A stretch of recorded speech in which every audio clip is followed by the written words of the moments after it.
Hey there, Mr. Terry, high school history teacher. Welcome back to another History Teacher X video. All right, the election is wrapped up, and in every election season, there's always talk about the Electoral College. And every time we get the same criticisms about how it's done and how it chooses our president. And the debate rages on about if it's the best system for choosing the American president. Now, of course, you will find arguments on both sides of the issue, but today I'm going to check out a legaleagle video they just put out that says how to kill the Electoral College. All right, so supporters of it and enemies of it, let's see what they have to say. And I want to know from you down below, what do you think of the Electoral College? Is it the best way that we do things? All right, the original video is linked down below. Please support that. Let's check this out. All right, love it or hate it, it is the way we do things right now. So let's see this. And if you are not an American, I would love to know what you think about the Electoral College. We'll see if it gives a little bit of history and a little bit about its functionality, but what do you think about it? Let's see. The Electoral College sucks.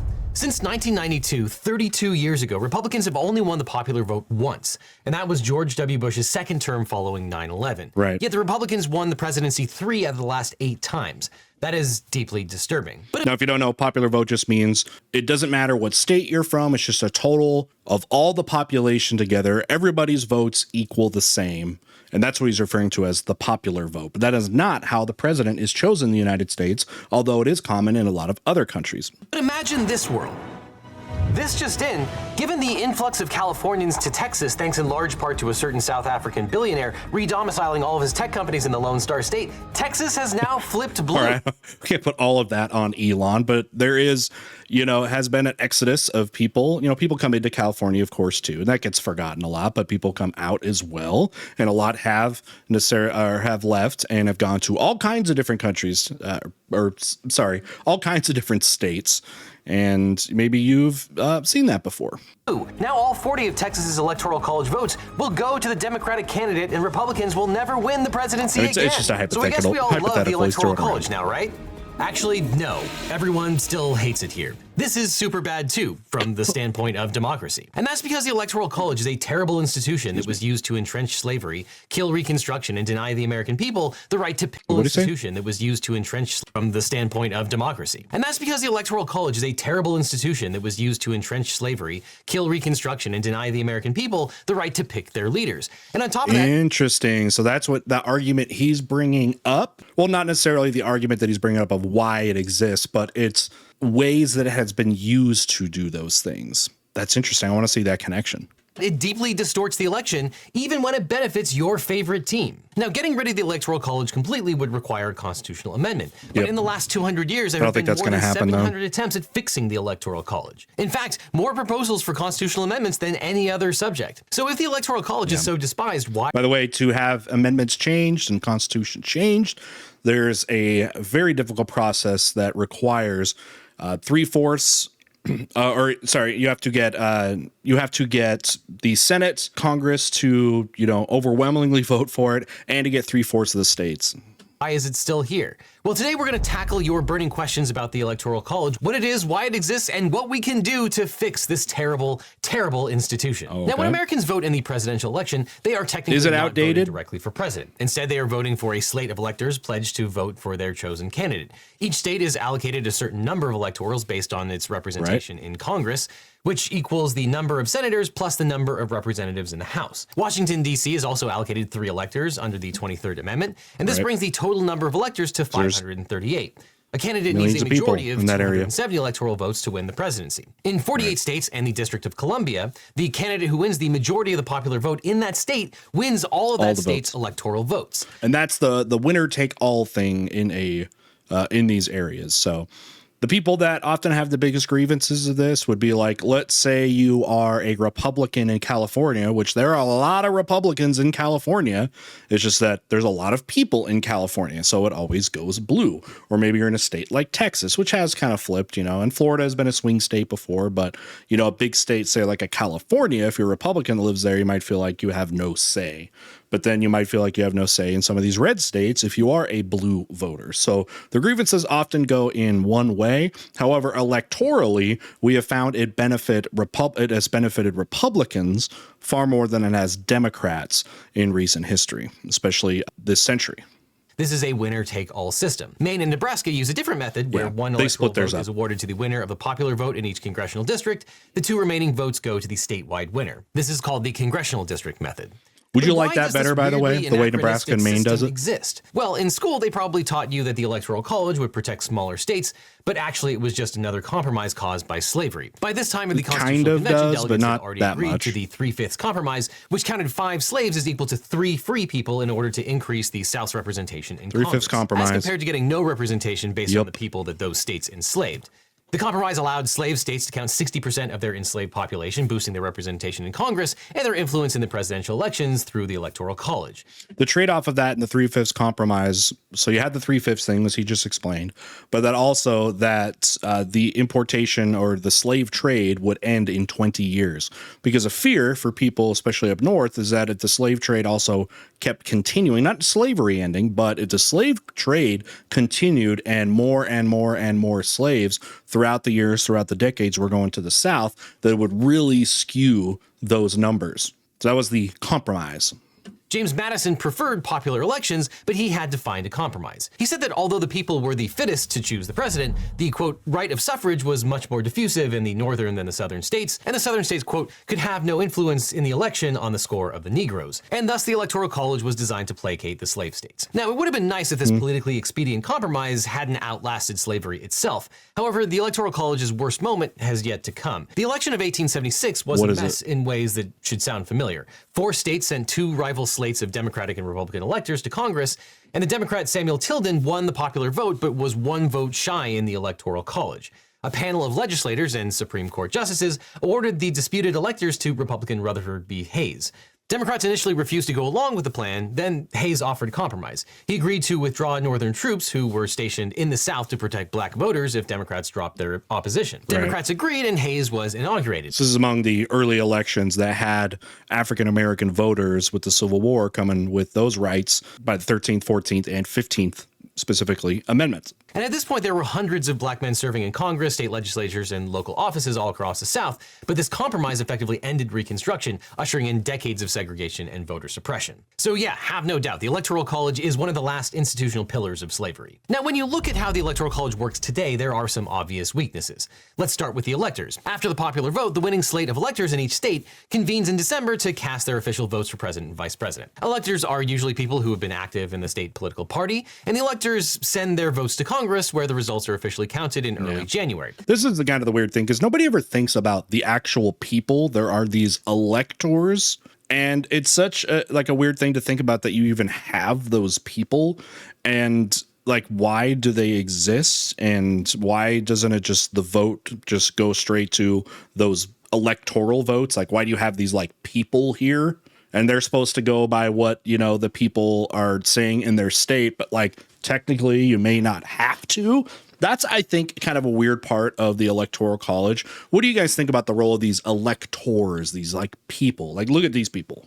Electors are generally expected to vote according to the results of their state's popular vote. However, some electors have historically been what are known as faithless electors, meaning they did not vote as pledged. Some states have passed laws to prevent this, and in 2020, the Supreme Court ruled that states can require electors to follow the will of voters and enforce penalties on faithless electors. And of course, certain law school professors have advocated for faithless electors to follow the popular vote and screw Trump out of another Trump presidency. But what happens if a state doesn't have... You had that, and then there was the talk about how these electors were also being urged to like not certify the vote in 2020. That was a big accusation that's kind of been tied up in the whole election interference or whatever, and then tying that all the way up to like January 6th. But as part of that too is dealing with those electors, and is that a way that the transfer of power was heavily skewed, or at least attempted to be kind of hijacked? But you have these electors. It goes back to the idea of, what do you think about their whole role? Have a law penalizing faithless vote and screw Trump out of another Trump presidency. But what happens if a state doesn't have a law penalizing faithless electors? Well, we don't really know. Although a majority of states penalize faithless electors, Pennsylvania does not. And here's an unfun fact about the 2024 election. 1/3 of Republican electors in battleground states participated in Trump's fake elector scheme in 2020. Now, I'm guessing that might pose a few problems. That's something that I think was interesting, that maybe, I don't know if it got talked about a lot, but again, you see this headline, at least 30 election deniers and 2020 fake electors serving as Trump electors this year. So this idea of, like having these different electors coming in was kind of interesting, to say the least, as part of that whole 2020 fiasco. But I don't know, I'm not James Madison. Now, the problems don't stop there. The newly elected Congress meets in a joint session in early January to count the electoral votes and officially declare the winner. This used to be pretty uneventful, but in 2024, we'll all be holding our breath to see if Congress remembers how to count and whether there's another violent insurrection.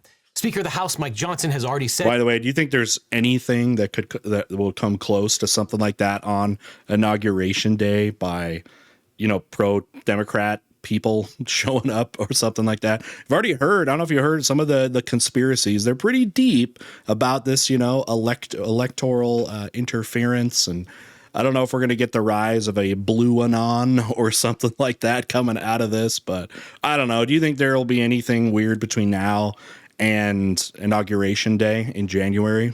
He's not sure if Republicans will be voting for violent insurrection.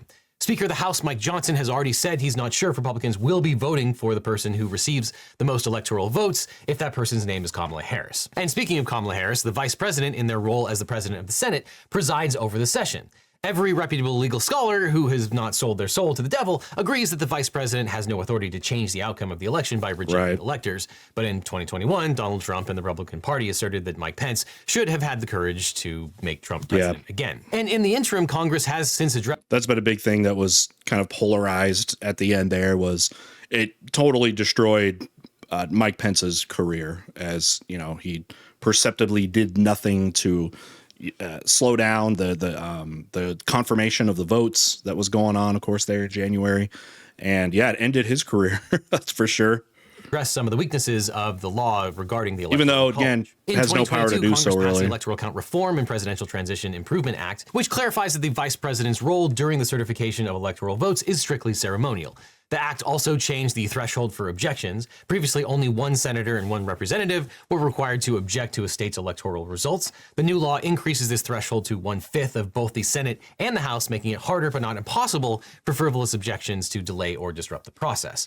It almost seems like it's like strange that we haven't had more drama with all of the things that can potentially impede an election, with these other, again, nebulous kind of things with the electors, and like what role can state senators and states have about the confirmation of their elections, like all the different things that happen. I think maybe that's what he's kind of getting to. He said, because he was saying basically like the worst possible thing that could technically happen with the Electoral College has not happened yet. So is it like a matter of time before that? By the way, I think it's also interesting to note that when the Electoral College, came about early on in our country's history, the role of president was quite different than a lot of the ways that we presume it today.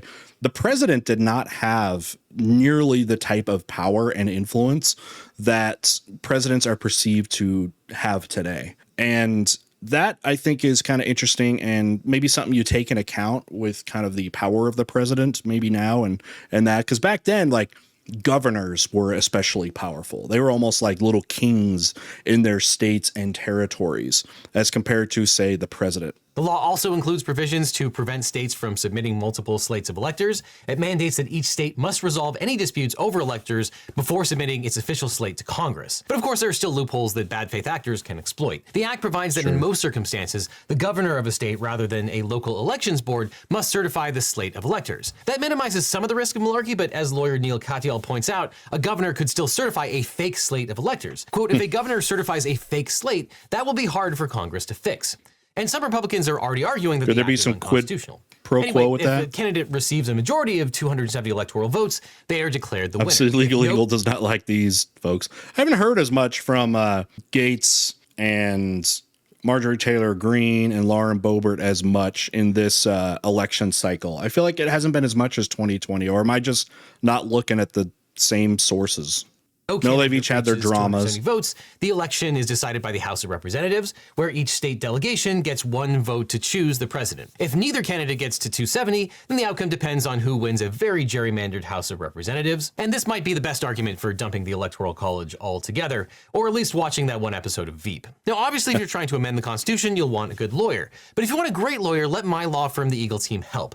If you've suffered a data breach, especially if you got one of those data breach letters saying that your social security had been leaked, were involved in a car crash, or dealt with sexual harassment from the Trump campaign or anybody else, we can represent you or help find you the right attorney. It's so important to talk to a lawyer right away so you can get the best representation, maximize your recovery, and find out what your options are. So just click on the link in the description or call the phone number that's on screen for a free consultation with my team. Because you don't just need a legal team, you need the Eagle Team, so click below. But just think about how much simpler and boring it would be to just give the presidency to the person who wins the most votes. I mean, it would all be over in less than a month after Election Day. Talk about a snooze fest. Aren't we supposed to be having fun, America? But yeah, the good old US of A is the only country in the world which uses the Electoral College system. And I bet we get much bigger ratings because of it. TV ratings being, of course, the most important thing here. So if we want to be a basic, boring democratic republic, we probably have two choices. Elect the president through popular vote or reform the Electoral College. You know, other countries don't do something like that. Like, not all of them have the same system, like all using just a popular vote. But do you think it's just different as far as like, okay, the founding of the United States and what the United States was meant to be? Is it just hard to compare the development of those election systems that different countries use for their heads of state? Can it not be a cross the board kind of thing where it's like, hey, just universally a popular vote needs to be what everybody uses in their country, regardless of maybe how their parliament or their congresses are voted? Because that's also very different if you have like a parliamentary system. And then what we have, I mean, we definitely have a system that kind of favors this like 50% plus one thing, this winner take all, which is often kind of the criticism that leads to why we're a two-party system in the United States, is because of this winner take all system. There's not really room for other parties because third party it's kind of astronomical to get those kind of votes when you're dealing against two major parties. So again, you think voting for a chief, that you know, the head chief of any country can be universally applied to all countries? Now, the first reform proposal would abolish the Electoral College and implement a single nationwide popular vote count. The candidate to receive the most votes would win, although some proposals include additional requirements. For example, the winner would be crowned only if they meet a minimum threshold, usually 40% of the vote. If the winner needs a plurality of the vote and no candidate reaches this threshold, a second election would be held between the top two candidates. Or if you want more punishment, you could have Congress select the winner in a joint session. See, that's such a problem too. If you don't get 270, then okay, then there's a problem. And that is a problem if you have more than two serious candidates. The proponents of a direct popular election argue that it offers the simplest, most democratic process for selecting the president. In this system, every voter's choice would equally contribute to the election outcome, and all votes of the people would count the same, preventing any one state from being disproportionately advantaged or disadvantaged. But of course, there are some problems with direct election. Larger states where more people live, like Texas and California, would have more voting power. Critics say this would hurt states with lots of land but little population. Well, the states have more power. I mean, it's the people that are voting, and it equalizes everybody in those around the country. So it wouldn't be the states that are voting on that. It's just the people that live in those states. So not the state itself. But I know also it comes into conflict a little bit with kind of state governments, because state governments are obviously going to be at some kind of whim of the federal government. To Dakotas. And under a popular vote model, states with lots of land but little population, like the two Dakotas. And under a popular vote model, the candidates might spend all their time in the 6 most populous states instead of spending their time just gave more in the electoral 6 power to states. No man's but of land. course, it's kind of inchoate to think about states at all when you're talking about the one national election that we have in this country. State borders themselves are arbitrary and irrelevant when you're talking about the person who's the president of the entire country. But in any event, this is where people don't have necessarily that argument, because it's like, okay, a place like an Iowa, Kansas, and Nebraska, where so much of that land, you know, isn't really going to be settled by a lot of people because that's where like our food comes from. So much of our food comes from this vast parts of land, and that urbanization in those areas isn't as possible because of that, because then you would be getting rid of land that is productive for our survival. And that's the common thing I hear for people that do support the Electoral College, is that whole like land doesn't vote thing. But then also that idea that in a lot of these places that land isn't nothing.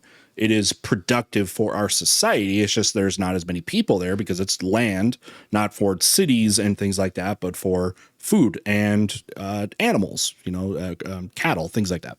It's definitely the case that this kind of direct election model would absolutely require a constitutional amendment. But you might have heard of something called the National Popular Vote Interstate Compact. This is an agreement among several states and the District of Columbia to allocate their electoral votes to the presidential candidate who wins the national popular vote, regardless of the outcome in the individual states. Now, this compact only takes effect when enough states have joined to total 270 electoral votes, the minimum needed to win the presidency. The idea is to ensure that the winner of the national popular vote becomes president, bypassing the current Electoral College system without needing a constitutional amendment. Now, supporters of the popular to change that, 2/3 of the House, 2/3 of the Senate, 3/4 of the states. Vote Compact say that states have the authority to change the rules for electing the president because of Article 2, Section 1, which gives states the rights to appoint presidential electors, quote, in such manner as the legislature thereof may direct. But if the National Popular Vote Compact is a true interstate compact, then it may violate the Compact Clause, which provides the, quote, no state shall, without consent of Congress, enter into any agreement or compact with another state. In other words, the compact might require congressional assent. But still, it would be way easier to get congressional consent rather than getting a constitutional amendment. But Article 2 of the Constitution may also be a barrier to reform through the Popular Vote Compact because it provides that the election of the president should occur indirectly through the election of the Electoral College. Can the states simply opt out of the indirect election, which is effectuated through the Electoral College? Well, the best argument would be that Article 2, Section 1 provides the states with the power to appoint in such manner as the legislature thereof may direct the electors who represent the state in the Electoral College. Facially, the Constitution's primary limitation on the power of a state to select its electors is the final number of electors awarded to each state.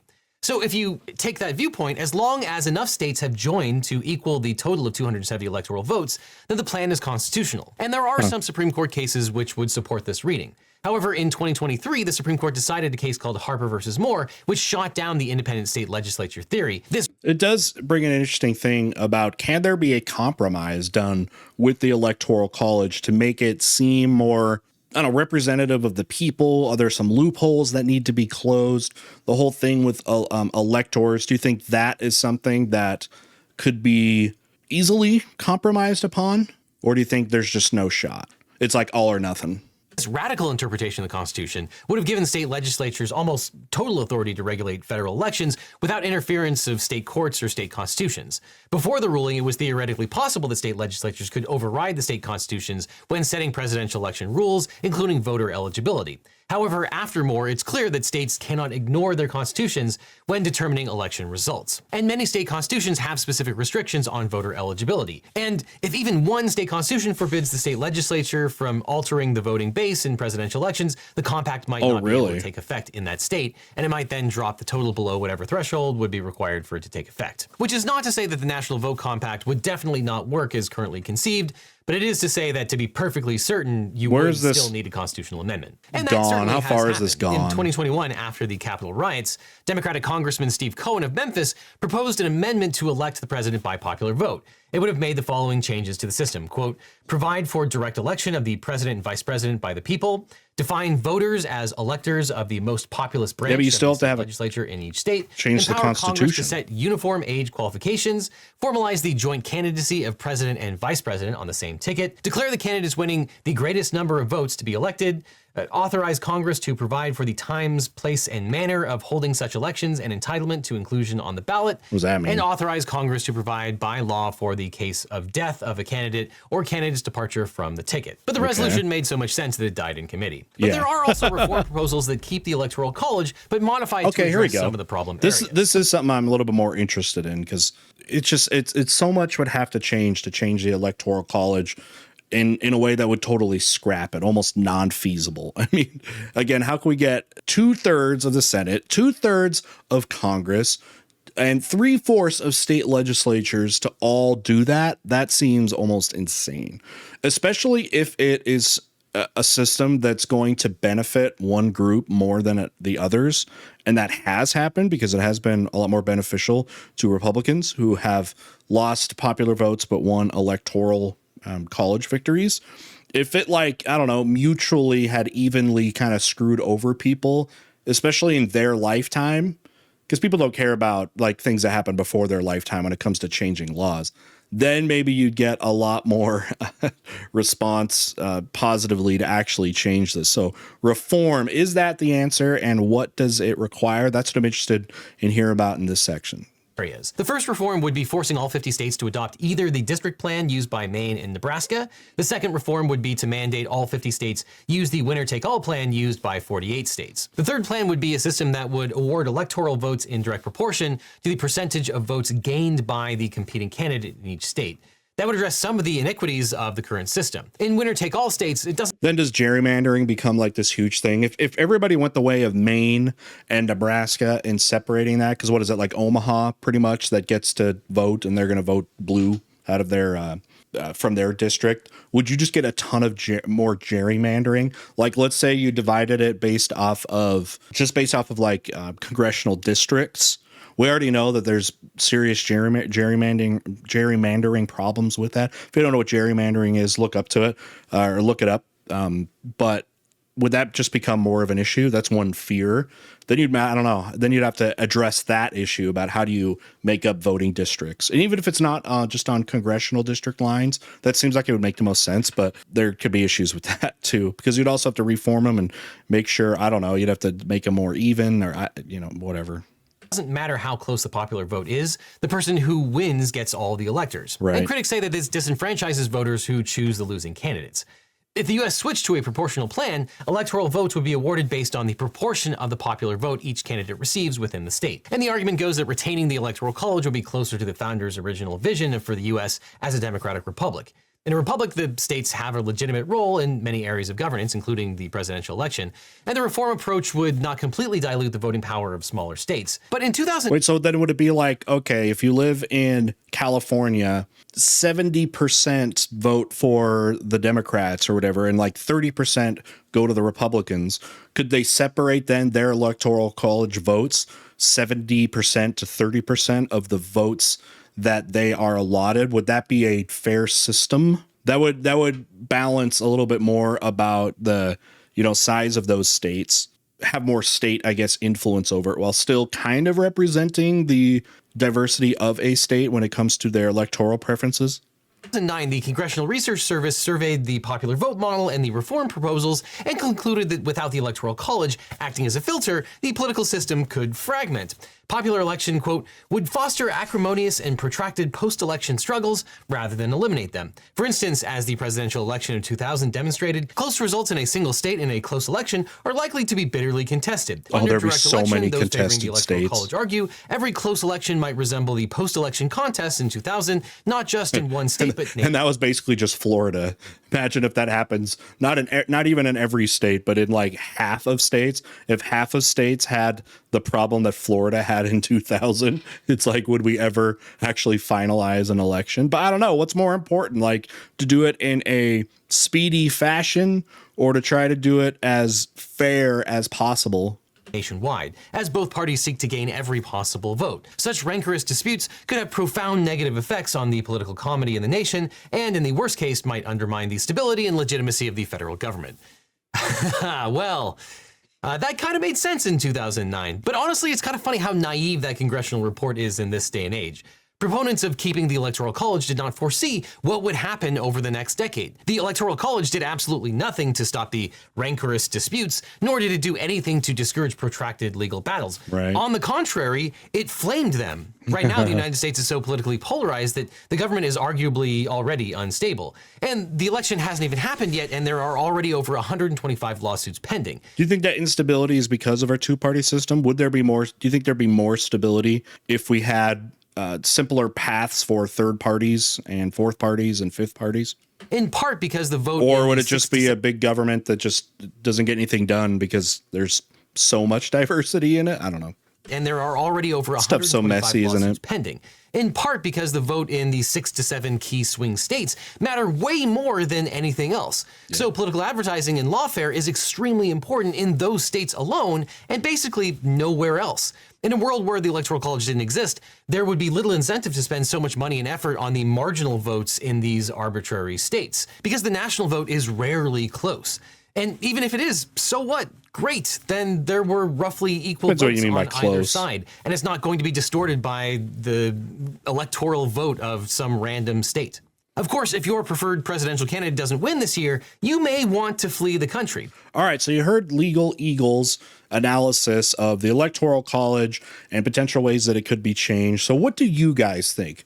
Keep it as it is, scrap it completely, or reform it? What would you advocate for? Let me know down in the comments. All right, we'll see y'all next time.